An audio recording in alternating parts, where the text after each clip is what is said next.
Magandang gabi po sa inyong lahat. Father Randy De Jesus po, ang inyong kalakbay sa pananampalataya ngayong Pasko ng muling pagkabuhay ng ating Panginoong Jesucristo habang tayo po ay nasa isang karanasan ng isang pandemya. Sa pagsisimula po ng ating bahaginan ngayong gabi, naanayahan ko po kayo na damhin ang presensya ng Diyos, ilagay ang ating puso at ang ating kalooban sa pakikinig ng mabuting balita ng Panginoon. Sa ngalan ng Ama, ng Anak at ng Espiritu Santo. Amen. Taglamig na noon at kasalukuyang ipinagdiriwang sa Jerusalem ang pista ng pagtatalaga ng templo. Naglalakad si Jesus sa templo sa portiko ni Solomon. Pinaligiran siya ng mga Hudyo at sinabi sa kanya, "Hanggang kailan mo kami pag-aalinlanganin? Kung ikaw ang Kristo, sabihin mo na ng tiyakan." Sumagot si Jesus, "Sinabi ko na sa inyo, ngunit ayaw ninyong maniwala. Ang mga ginagawa ko sa ngalan ng aking Ama ay nagpapatotoo tungkol sa akin. Ngunit ayaw ninyong maniwala, sapagkat hindi kayo kabilang sa aking mga tupa. Nakikinig sa akin ang aking mga tupa. Nakikilala ko sila at sumusunod sila sa akin. Binibigyan ko sila ng buhay na walang hanggan. At kailan may di sila mapapahamak. Hindi sila maaagaw sa akin ni naman. Ang aking Ama na nagbigay sa kanila sa akin ay lalong dakila sa lahat, at hindi sila maaagaw ni numan sa aking Ama. Ako at ang Ama ay iisa." Ang mabuting balita ng Panginoon. Pinupuri ka namin, Panginoong Jesucristo. Nagpapatuloy po tayo sa ating pagninilay kay Jesus bilang mabuting pastol.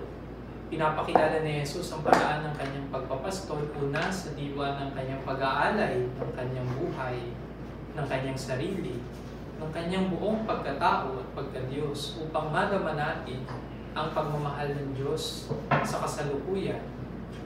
Ipinapakilala din ni Jesus kung paano ang pagiging isang pastol o mabuting pastol ay yaong laging may kakayahan na kilalanin ang kanyang kawan, ang kanyang tupa. At ang hangad ng pastol ay yung kabutihan, isang buhay na ganap at kasiyasiya at hindi kapahamakan.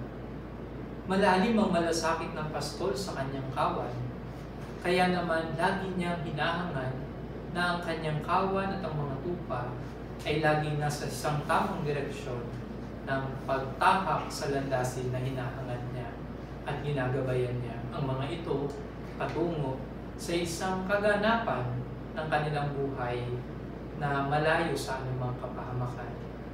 Mga kapatid, sa ating ebanghelyo sa araw na ito, may mga hindi magawang unawain at pakinggan ang tinig ng pastol. Ang mga Hudyo, kinukulit si Jesus at sinasabi sa kanila, hanggang kailan mo ba kami pag-aalinlanganin? Sabi nga gano'n. Pero alam po ninyo, kung nagagawa man lamang nila na unawain ng totoo, unawain ng may malalim na pagtingin, ang mga sinasabi sa kanila ni Jesus, marahil ay alam nila kung paano nila dapat natingnan at pakinggan ang sinasabi ni Jesus para sa kanila. Alam po ninyo, sa paraan ng mabuting pastol, hangad niya na gabayan ang kanyang mga tupa. Alam po natin kung sino ang mga tupa, tayo po yun. Pero kung minsan, kahit na hinahangad ng pastol, na tayo ay pagbuklurin, na tayo ay pastolin, na tayo ay gabayan, na tayo alalayan sa buhay natin, pero kung hindi naman natin magagawa makinig sa Kanya, tayo na rin na naglalayo sa ating sarili sa pastol.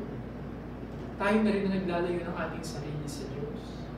Tayo na rin na naglalayo at naghihimulay sa ating mga sarili sa dapat sanang isang pakikipagkaisa at pakikipag-ugnay, lalo na sa mga kapwa nating tupa, ang ating kapwa. Sa panahon pong ito na tayo ay humaharap sa isang napakamapanghamong sitwasyon sa ating buhay, sa ating pananampalataya, ang hangad po ng pastol ay pag-isahin tayo, pagbuklurin tayo. Magkaroon tayo ng iisang diwa, ng iisang hangarin. Yung malasakit na naramdaman natin sa Kanya, yun din yung iparamdam natin. Yung pagmamahal na ipinadama niya sa atin at pagpapahalaga, ay yun din ang gawin natin at ganapin sa kapwa natin. Hindi yung inahangad ng pastol na tayo huwag mapahamak, pero nagdudulot naman tayo ng kapahamakan sa kapwa natin. Ang paraan ng Diyos ay hindi paraan ng tao. At ngunit sa kabila ng lahat, maaari nating iugnay ang ating pamamaraan sa Diyos kung tayo makikinig ng may kahinahunan sa Kanya. Mahirap pong makinig nang wala naman tayong kabukasan na pahalagahan ang tinig ng ating pinakikinggan. At tunay po nagpapahalaga sa Kanyang napakinggan ay yung may kakayahan na namnamin ang lahat ng napakinggan sa Kanyang puso't kalooban at pag sumikapan ito, iparamdam sa Kanyang kapwa o maging sa bawat taong nasa Kanyang kapaligiran. Ito nawa mga kapatid ang magdala sa atin, lalo na sa diwang ito ng ating pagbabahagi na ang pagbubuklod natin tuwing gabi para magbahagi na ng salita ng Diyos, makinig sa pagbabahagi ng ating panauhin sa larangan ng pagpapahayag ng pananampalataya, ay mag-anyaya palagi sa atin upang mahinahong pakinggan ang tinig ng pastol na nangungusap sa bawat isa sa atin. Sa gabi pong ito, meron po tayong isang paring makakasama. Siya po ay kasalukuyang nakikipamuhay at nakikilakbay sa mga kapatid nating OFWs sa bansang Taiwan. Siya po ay walang iba kundi si Father Joy, na kung saan siya po ay miyembro din ng Merinol Community and Fathers, at sila po ang nagpapastol sa ating mga kapatid at mga mananampalatayang Katoliko, Kristiyano, Pilipino doon po sa bansang Taiwan. Kontakin po natin si Father.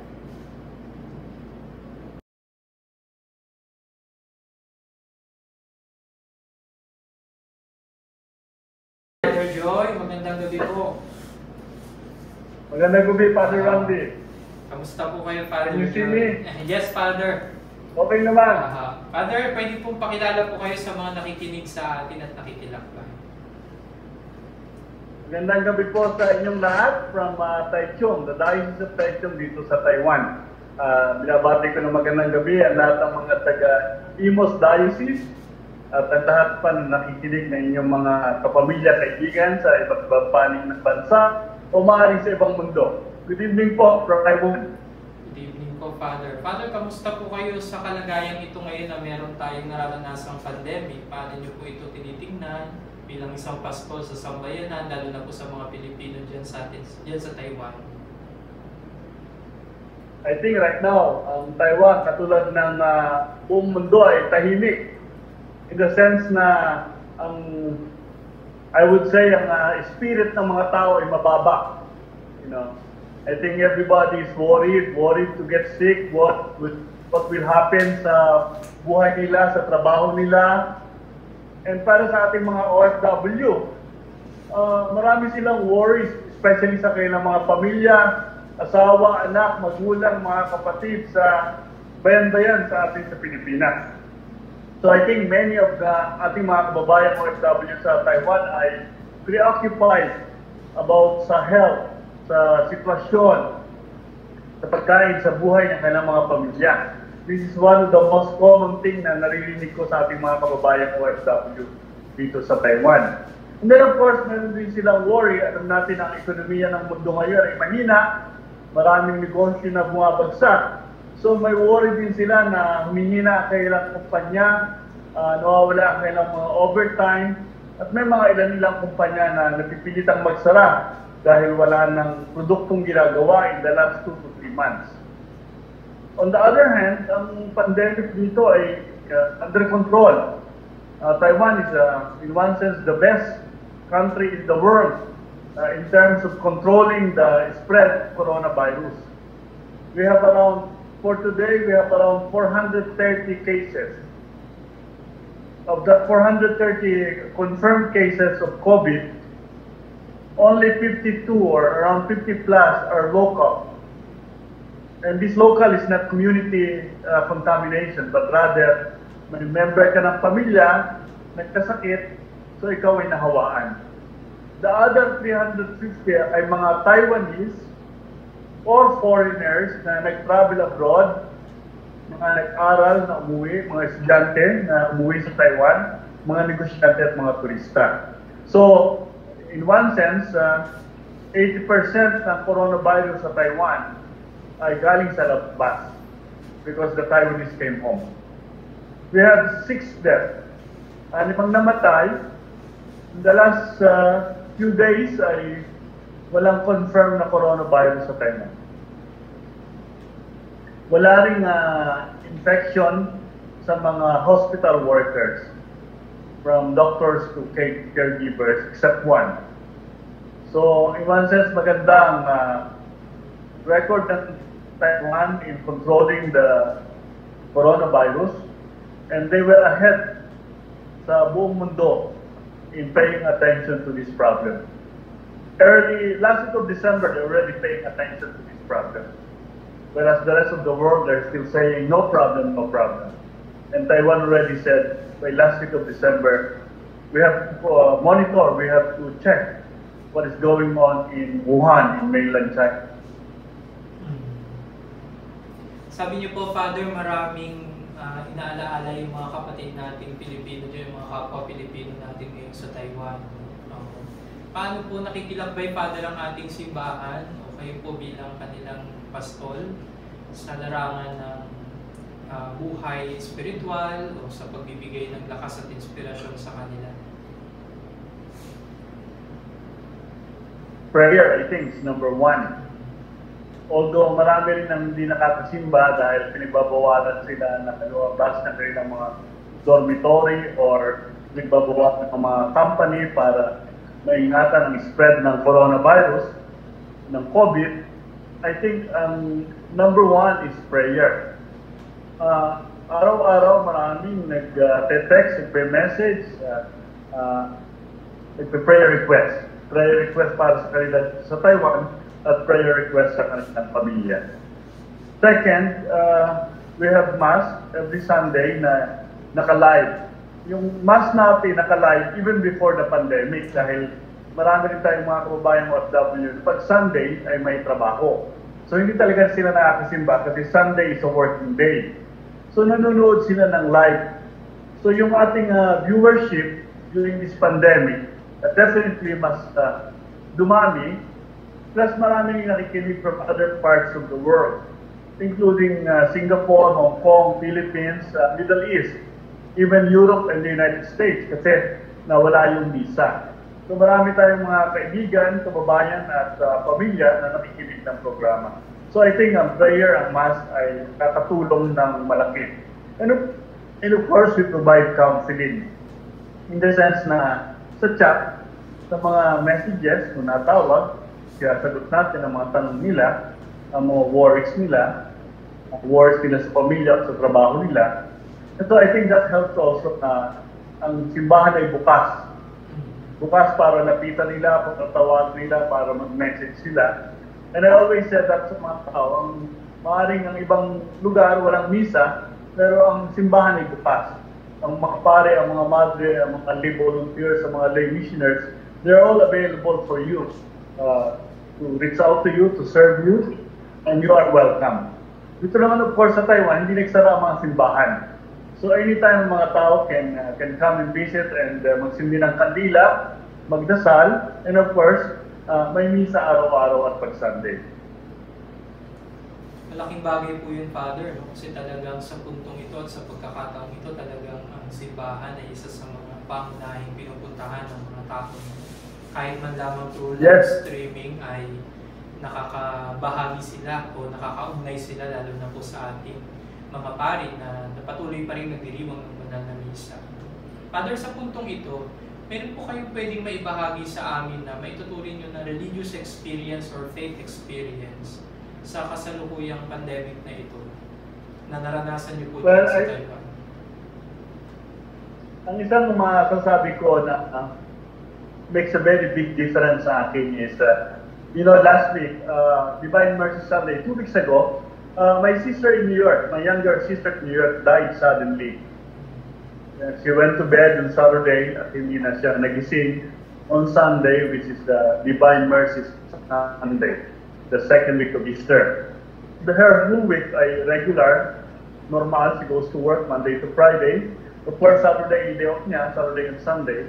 So, wala kaming warning, ang pamilya namin, ang mga kapatid ko, ang mother ko, na something very significant would happen. And that was the death of my sister. She died of heart attack. And because sa situation ng New York, walang funeral, walang wake, hindi na muli siyang nakita ng mga kapatid ko, ng mother ko, from the time na siya inilan sa funeral home. She was buried last Tuesday, last week lang. So one lesson that I learned in terms of this experience is how important life is, how precious life is. I think again, today kung minsan nababaliwala natin yung value ng buhay, you know. And kahit nga sa atin sa Pilipinas kung minsan parang baliwala sa kapwa, ang buhay ng kapwa. And we realize na we cannot do that because I think the coronavirus reminds us that life is precious. So ngayon all of a sudden, meron tayong mga heroes na frontliners dahil sila yung nagtatrabaho sa ospital or nag-deliver ng pagkain. But really, even without the pandemic, there are frontliners. There are people who serve ang ng mga kapwa for whatever capacity. But I think because of coronavirus, nagkaroon tayo ng wake-up call, ng awareness that we should value people. We should value our family and friends, and we should value especially the people who serve the community. Again, what we call today, quote-unquote, the frontliners.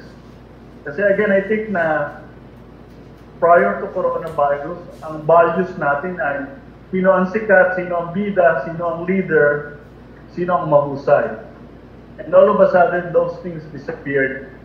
At ang naging mahusay, ang naging bida, ang naging importante ay ang mga taong nag-deliver ng pagkain, ang mga taong nagluluto ng pagkain, ang mga taong naglilinis sa ospital, ang mga taong manggagamot na nagtatrabaho sa ospital, ang mga driver na naghahatid ng mga may sakit.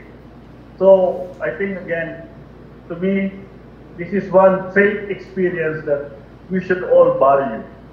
Na nagkaroon tayo ng wake-up call na each one is important, each one is valuable.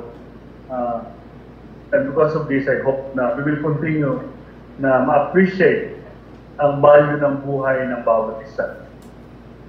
The second thing I think that, for me personally, and I always share this with the people, na-realize natin that power, pera, status sa buhay,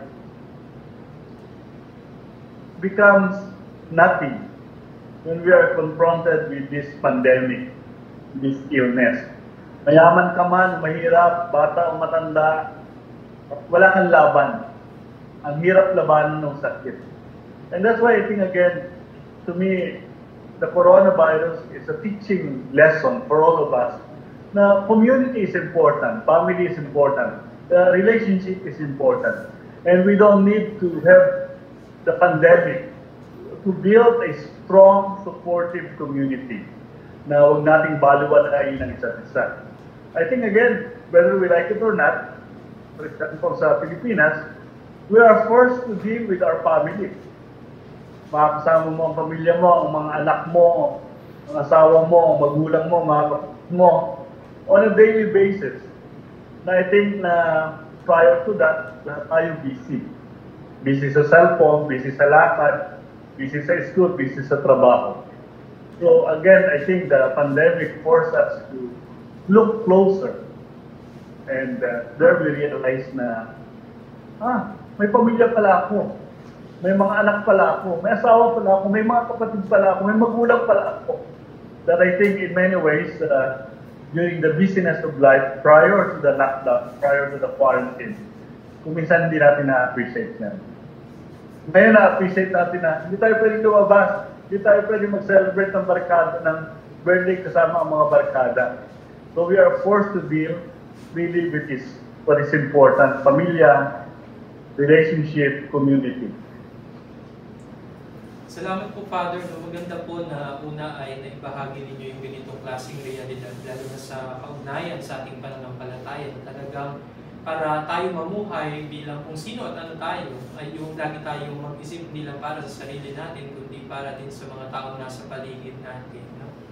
Sabi nga po, hindi malalabanan ng coronavirus ang isang tao lamang. Laging ito ay sama-samang pagkilo, sama-samang pagtutulungan.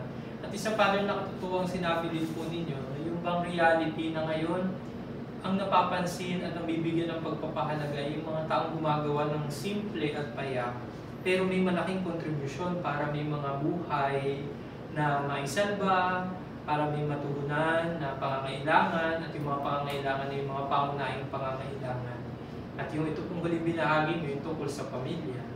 Sa maraming pagkakataon, talaga pong naging napakadaming alalahanin ng bawat tao sa mundo. Pero ngayon, binalik na tayo sa ating mga bahay, sa ating mga tahanan. At ganoon din, Father, nais din namin ipabot ang pakikiramay sa pagpano ng iyong kapatid. At pangako din na panalangin at misa para po sa kanyang kaluluwa. Father, sa pagkakataon pong ito ay nais ko pong ibahagi sa inyo yung mga pagninilay ng mga tao na nakikinig po sa atin at nakikilakbay. Balikan ko po kayo, Father Ho. Okay po.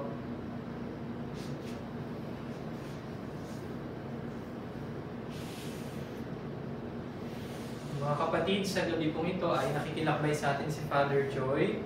Yun ang atin pong panauhin sa ating online faith sharing. Gayun din po, mga kapatid natin na nakikilakbay sa kasalukuyan ay sina Carlo D., si Ate Julie Biggs, si Ira Soriano. Bumabati si Carlo din ng good evening. Good evening din sa inyo, Carlon. Si Ate Emma, bati rin siya ng good evening. Si Ate Eloisa, si Ate Ellen Lipat, Ate Cecilia Palahe. At si Ate Ami Canonisado. Gayon din po ay kasama din natin si Ate Eloisa Manalo, Cristina Almodiel, Evangeline Enova. At ngayon din si Ate Cecilia nabanggit ko na. Si Ate Ernie Raqueño, Maridel Encarnacion, Emma Alboso.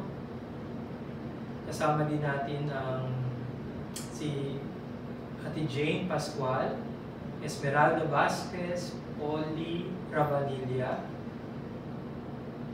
si Kuya ko, si Kuya Raymond J. De Jesus, Empoy Glean, Ate Pilar Ramirez, Jeric Ernie, at gayon din si Ate Maridel. Sabi ni Ate Maridel, thank you po, Father Joy, hindi kailangan ng pandemic para mapahalaga ng pamilya. No? Totoo po yun. Sapagkat yung karanasan po natin sa kasalukuyan ng pagpapahalaga sa pamilya, ito po ay panghabang buhay. At habang tayo nabubuhay kasama ang ating pamilya, ay dapat na maiparamdam natin ang ating malasakit at pagdamay sa isa't isa. Kasama din natin si Ivan Pevillas. Kanina po, meron po tayong gabay sa bahaginan. No? Ang tanong po na ipinost sa atin ay, bakit mahalaga ang maging mahinahon sa pagharap sa ganitong sitwasyon ng ating buhay? No? Patungkol po sa pandemic. Sabi po ni Sister Doris, isang pong madre ng Pastorete Sisters, no? Para mas makita ng mas malinaw ang mga positibong bagay sa kabila ng mga kaguluhan na sa tingin natin ay seemingly ay negatibo, at mas maayos na makapag-isip ng mabisang solusyon. No? Salamat po, Sister Doris, sa inyong binahagi. Sabi naman po ni Ivan Corbillas, sa ganitong paraan po kasi, mas nagiging malinaw po sa atin yung mga bagay na dapat nating maintindihan. At dapat gawin at makakatulong din po ito para sa ating paggabay sa ating kapwa, pamilya at mga kaibigan. At para po maging mahinahon tayo ay kinakailangan natin manalangin na bigyan tayo ng Diyos ng mapayapang puso. Tama po yun, no? Yung bang hilingin din natin sa Panginoon itong grasya ng pagiging mahinahon sa mga nangyayari sa kapaligiran natin. Kagaya po ng halos pangkaraniwang sagot at pagbabahagi ng mga kapatid natin na nag-post po dito sa ating Facebook group. Yung bang ang nagiging bunga ng kahinahunan ay yung bang maayos na pagtugon, nagagawang makinig sa sinasabi ng Diyos. Hindi nagiging alipin ng damdamin o ng bugso ng damdamin. At kung ano man yung mga bagay na gaganapin ay nagiging maganda ang bunga. Sabi po ni Ate Grace Galindo, Kasi po, pag mahinahon at may kasamang dasal, may gabay at patnubay ng Diyos. At di ka mapapahama kasi siya ang bumalaw para sa iyo. Sabi din po ni Ate Cecilia Palahe, higit na mahalaga po sa pinagdadaanan natin ngayon ang maging mahinahon at maging mapangunawa. Dahil lahat naman po tayo ngayon, mahirap, mayaman, pare-pareho po tayo apektado ng pandemya ito. Kaya imbis po na magmukmuk, uminit ang ulo ay manalangin, at manalig na lang po tayo pagkat ito lamang po ang ating matibay na sandalan sa panahon po na ganito. God bless po, Father. Tama po yun. Yung bang kagaya po ng pinagninilayan natin ngayong gabi, yung totoong pakikinig sa pastol, yung bang talagang ninanamnam natin, kumbaga, ang bawat salitang bibitawan ng Diyos sa atin ay mahalaga. Hindi natin kayang palipasin o palampasin.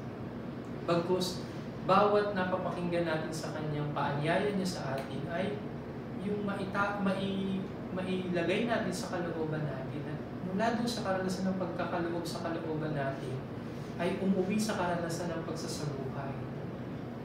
Siyempre po, hindi sa lahat ng oras ay magwawalang bahala tayo. May mga pagkakataon na pagkatapos nating mapagdasalan, mapagnilayan, at mabigyan ng pansin sa tulong ng ating pananampalataya at sa paggabay ng salita ng Diyos, kailangan din po tayo pumilos. Kailangan din po tayo kumuha. At kailangan din po natin ibigay ang ating bahagi. Salamat po, Ate Cecilia Palahe. Sabi naman po ni Kuya Ding Manalang, mas nakakapag-isip ka ng maayos pagkalmado ka at mahinahong hinaharap ang mga pagsubok ng buhay. Mas magiging mahinahon ka kapag sa una pa lang ay nilalapit mo na sa Diyos agad ang iyong pinagdaraanan. Peace comes when you know that there is a big God fighting with you in your battles in life. Salamat, Kuya Ding. Si Brother Glenn Pian, sabi niya, mas naririnig mo ang salita at ang boses ng Diyos kung may kapayapaang naghahari sa puso mo. Totoo po yun. Di ba sabi nga, sa katahimikan namumuusap ang Diyos.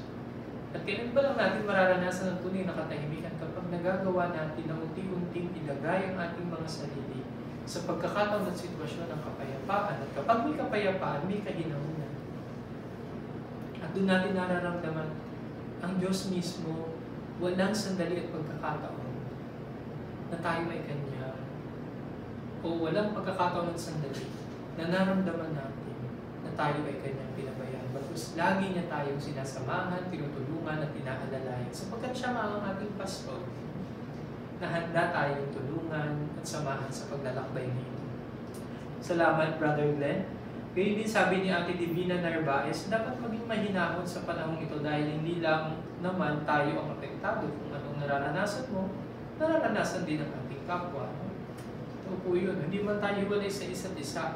Pero habang kinikilala po natin na lahat tayo na-apektuhan nito, ang tugon natin, lahat din tayo ay tutugon. Lahat din tayo gagawa. Lahat din tayo magbibigay ng ating bahagi. Kaya hindi tayo nandito para magdulot ng kabigatan sa kapwa natin, kundi nandito tayo para bawasan ang kabigatan nararamdaman ng kapwa natin. At mula sa karanasan niyon, magkakasabay tayong maglakbay, magkakasabay tayong magpatuloy sa buhay na ito. Bagamat unti-unti pero may magandang nangyayari, may magandang nagaganap. Salamat po, Ate Divina Narvaez. Si Enrique Villaruel naman po, tama po, kahit walang COVID-19 ay dapat po tayo maging mahinahon dahil po sa paglutas ng mga suliranin, dapat po magkaroon ng mahinahon na solusyon. Paliwanag, dahil po pag binigay po ninyo ang inyong pong pananaw o solusyon na hindi mahinahon, sa mahinahong pamamaraan, hindi ka po parte ng solusyon. Bagkus ikaw po ay parte pa ng suliranin. Kaya po dapat maging mahinahon palagi tayo. Kasi yung kahinahunan po, lalo tigit sa larangan ng ating pananampalataya, nagdadala sa atin patungo sa isang pakikinig ng mayroong kakayahang magmalasakit. Hindi yung pahayag tayo ng pahayag na nilalaman ng kalooban natin, pero sa totoo lang, hindi yun nagmumula sa pananampalataya natin. Nagmumula pala yun sa mga biases natin, sa mga pansarili nating hangarin, o kung minsan, paghahangat na makapanakit at makapagiganti sa mga taong nakasakit sa atin.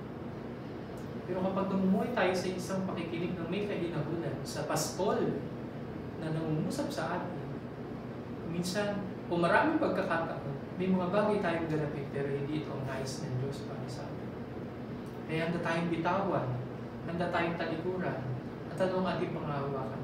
Yung mga bagay na makabubuti, hindi lang para sa sarili natin, kundi para sa tinatawag na common good o pangkalahatang kabutihan. Salamat po, Kuya Enrique Villarreal. Sabi po ni Ate Grace Balbin, it is important to be sober so that we can give our brains some space for clarity to think of what is rather good, and God created man as the highest form of living. Isn't it so wonderful to think how birds fly freely and wander, and they were fed?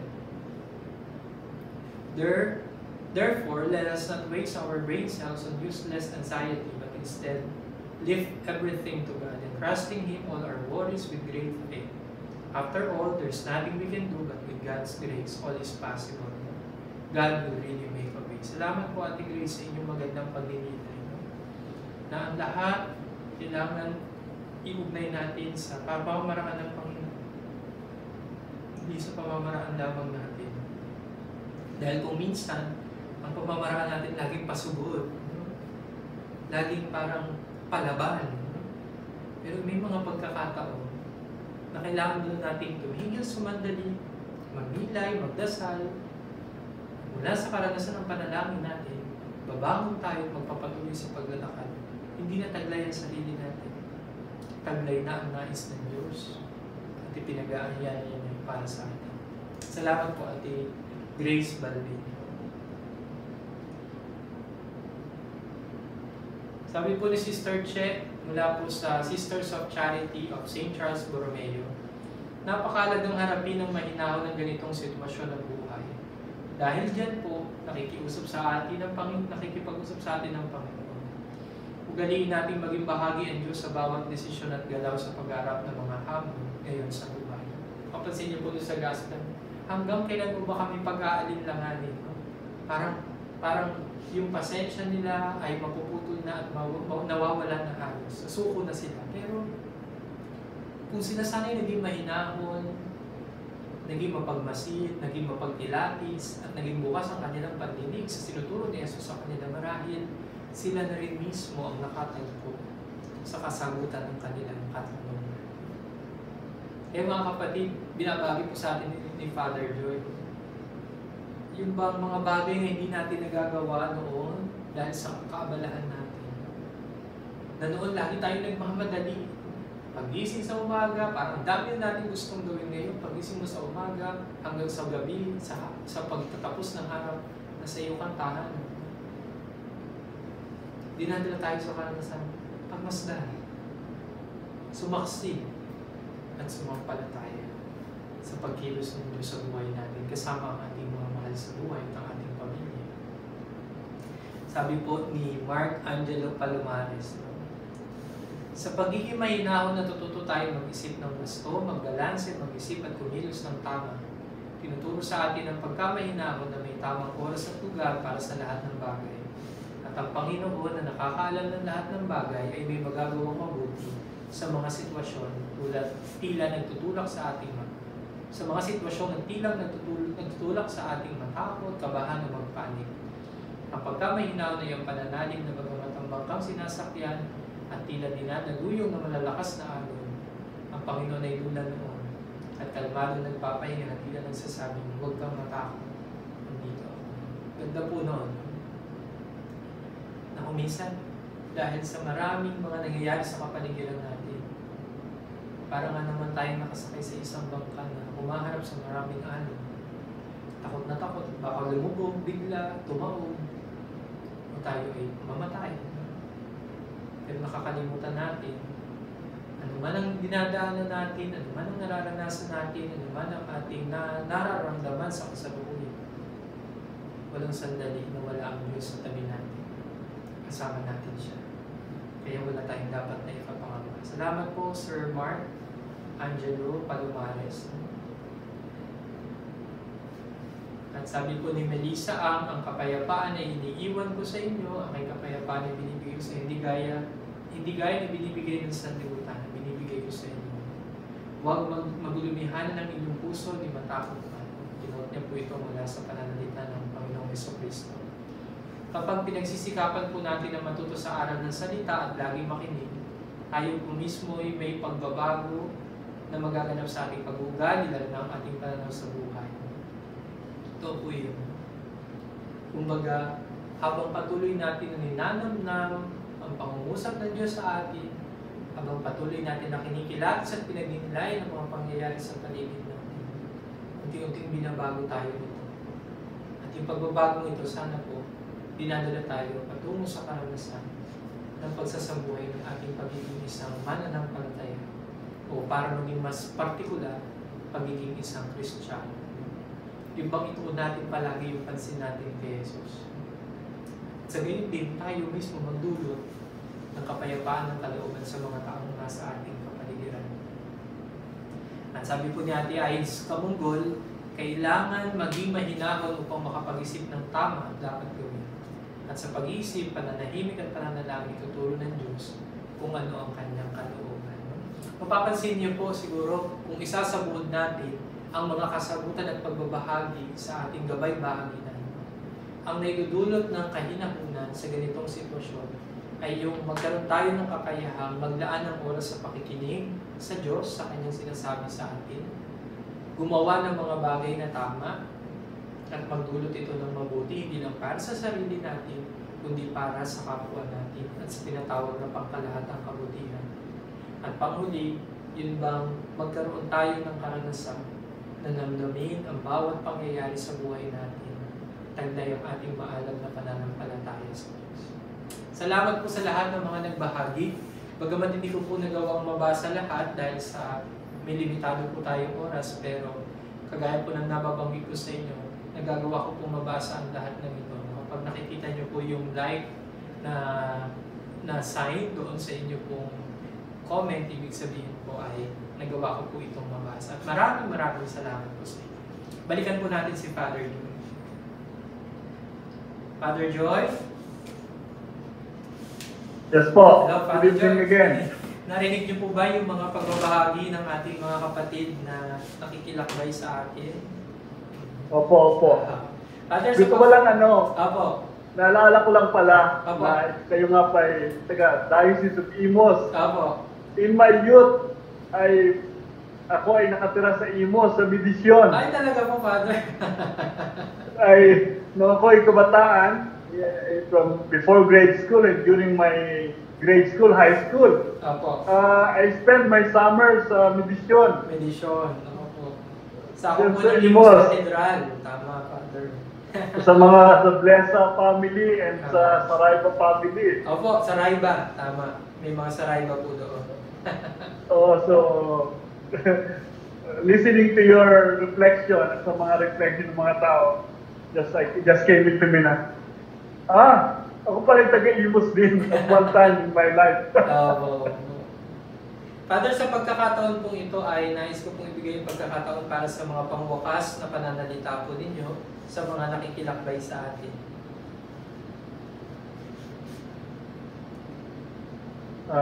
Again, maraming salamat, Father Brandy, for inviting me to share with you tonight.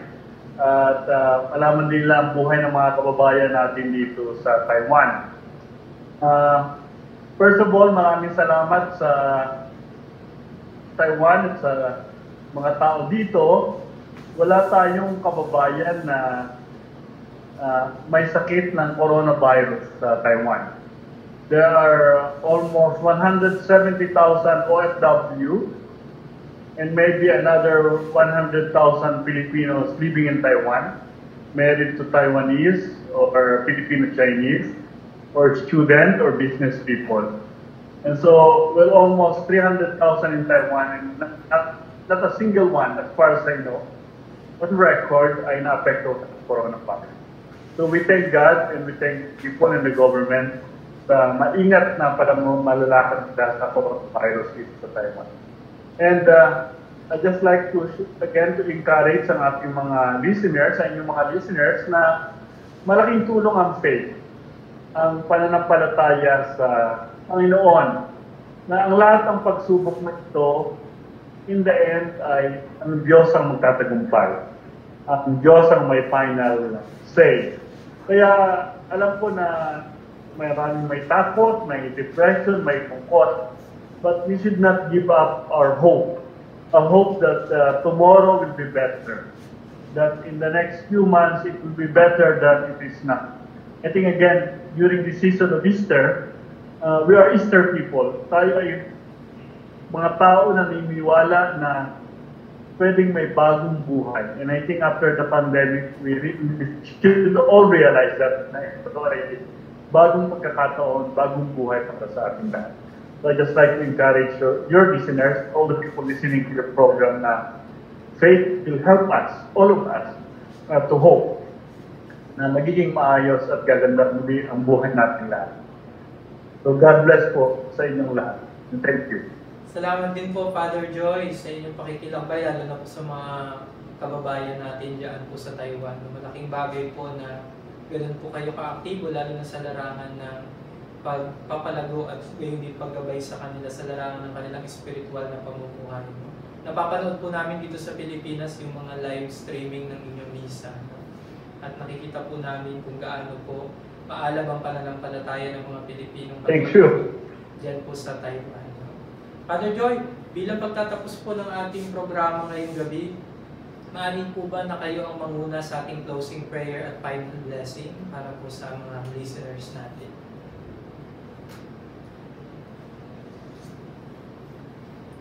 Hello? Okay po. So, in the name of the Father, the Son, and of the Holy Spirit.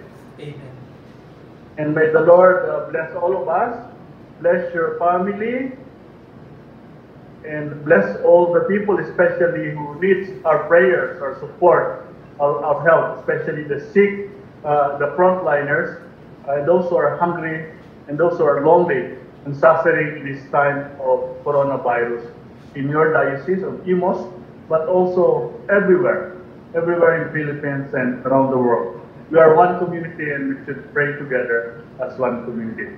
And may the Blessed Mother help us in this difficult and challenging time for all of us.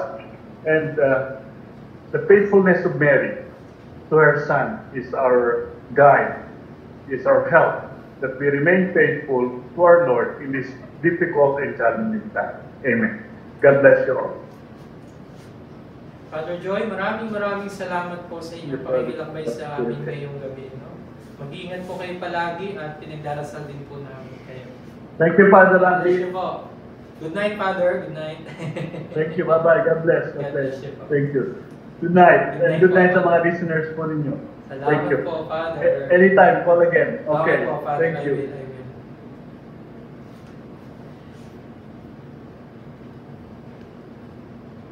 Sa inyo pong lahat na nakilakbay sa amin ngayong gabi, maraming salamat po. Patuloy lang po tayo sa ating pagsusumikap na ipahayag ang pananampalataya sa ganitong mga sitwasyon at pagkakataon na ating nararanasan. Tatandaan po natin na hindi po kayang labanan ng isang tao kasalukuyang pandemya. Bagkus kailangan natin magtulungan bilang pagpapahayag din na tayo ay nag-iisang kawan ni Jesus na hanggang sumunod sa kanyang kalooban kung saan niya tayo inaanyayahan upang mapagtagumpayan natin ang anumang karamdaman. Pinaghihiwalay man tayo ng sitwasyon, pinag-uugnay naman tayo ng Panginoon. Father Randy De Jesus po ang inyong kalakbay sa pananampalataya ngayong Pasko ng muling pagkabuhay ni Kristo habang tayo humaharap sa karanasan ng pandemya. Good night po.